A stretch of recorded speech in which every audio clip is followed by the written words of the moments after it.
All right. It's not funny. Ushers, remove that man. All right. You guys having a good time? All right. Well, Jocelyn turned 5 yesterday, and so that means she's going to be going into elementary school. Elementary school wasn't that great for me. You know, you kind of have this dichotomy going on in elementary school. On one hand, you have these teachers who are like, "Ooh, Sam, a mark on the paper. Great job. So much potential, you know. If you can dream it, you can achieve it." And on the other hand, you know, they march you down to the gymnasium and they introduce you to this guy who's huge, you know. He's like it's like Arnold Schwarzenegger's older brother, you know. He's sitting there with his arms folded, flexing the muscles in his earlobes, and he's going, "All right, it's time to separate the boys from the girls," you know.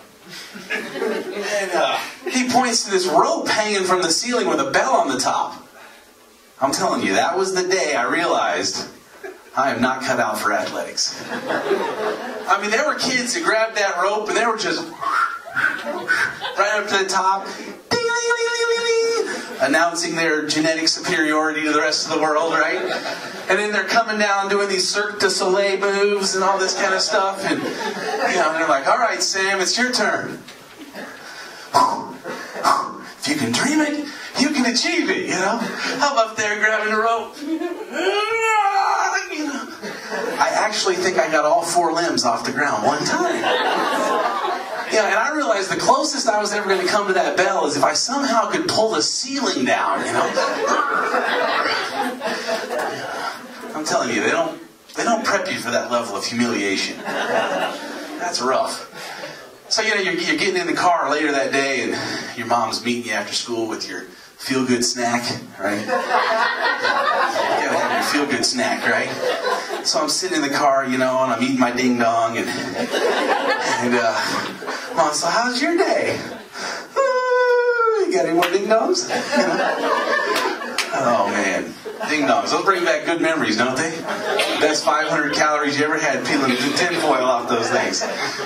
We were health conscious. You know, but I love my parents, really. I look up to my parents. My parents didn't drink. They didn't smoke. They didn't cuss. I wanted to be like them anyway. Yeah. But I can still remember going, man, I can't wait till I grow up and I can be like my dad. You know, I want to drink Metamucil in my orange juice, eat fiber cereal, you know. That's like grown-up stuff right there. You know, and you know, your parents are all, "Now, hey, this is for adults, right? You don't want to try this." And they're not looking, you're all, oh, no. You know, that stuff will change your life right there.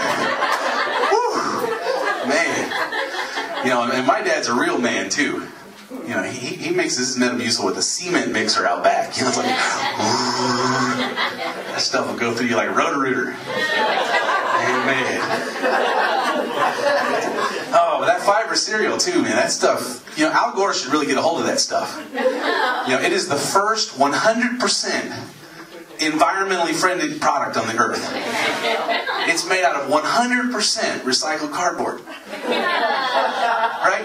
And you know, the great thing about it is, you know how you're all depressed when you're done with your cereal and you run out?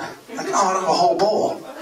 Well, it's no problem with fiber cereal. You just take scissors and you cut up the box and you pour milk on it. It tastes exactly the same. I'm telling you what, I can't wait till I grow up. Oh. But you know, parents are great. They always try to help you feel better about yourself, you know. And one of the things that, you know, I had to deal with is I always looked older than I am. Just the way it is, you know. I know y'all feel sorry for me. But when I was in high school, right, I'd walk into class and everybody would think I was the teacher. Man, immediately they wouldn't listen to anything I had to say. It was total disrespect. And I don't understand it either. Man, the suit I was wearing looked nice. Man. My mom always said, dress for success, right? Oh. But, better look at my notes.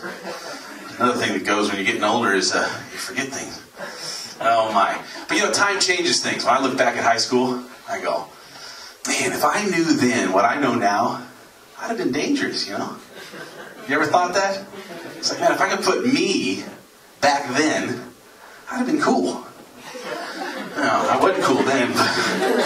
Yeah, and I had these inklings that I had these superpowers back then, but you just don't fully understand them. You get me in this group of fine women, and that's what we called them back then. It was fine girls. I remember we had this foreign exchange student. His name was Hideki Okura, and we were like, "Yeah, that girl's fine."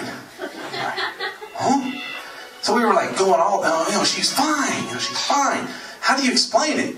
Finally, we're like, "Dude, she's fine." Then he caught it, I think.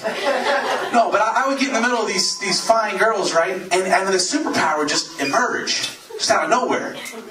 I would become completely invisible.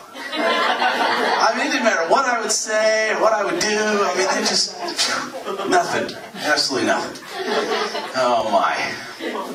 Another thing tough about, looking older is that going bald, right? And, there's some guys who are really worried about this.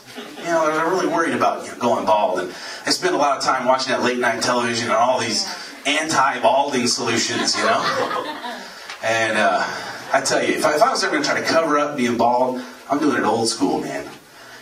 Can of shoe polish and a comb over. I'm going straight across, man. That's the way to go. No, but the issue is that you get your hair from your mom's dad. Now the reality is both of my grandfathers were bald, so I had no shot at all. But they say you get your hair from your mom's dad. Well, my mom's dad was bald at 19. So I knew it was over, right? The therapy helps a lot, really. And I recommend it. Now I realize I'm not really bald. Yeah. I just, I grow hair in all the wrong places. Yeah. Pastor Kenny here, he's saying he's bringing the mullet back. That ain't nothing, man. I'm bringing the reverse mohawk back, baby. That's right. You can top that. But how many of you realize it's really inner beauty is where it's at, right? It's not all this external stuff, right? Come on. You guys are still externally focused? No. It's in inner beauty, right? I finally, caught on to that when my doctor came in after an operation. He said, "Sam, your spleen is sexy." And that's what's like, yeah, baby. Inner beauty. Inner beauty. That's what I'm talking about. Oh, my. Enjoy that. Oh. No, but, looking older. It does have its benefits, though. Do you realize I've never been carded in my life? Not one time have I ever been carded. No, now I just walk into places and they automatically give me the senior citizens discount. Yeah, that's pretty cool. Money, saving money. Oh my. But Rogaines, Rogaine had this contest, right? They wanted personal testimonies. And so I got on the website and I filled out this thing, it wanted, how Rogaine worked for you and all that. And so they told me I won. I was like, wow, you send in pictures. And then they want to meet me. I think I'm a hero. But I haven't had the guts to tell them I swapped the before and after pictures. Yeah. So, may not happen. Oh, goodness. But research has me hopeful, though. Research has me hopeful. They studied elderly people, and they found out that old people who had bad health habits and bad exercise habits, but had strong social ties, lived longer than those people, right? Elderly people who had good health habits, but lived in isolation. Let me break that down for you. It's better to eat Twinkies with friends than broccoli alone. Thank you.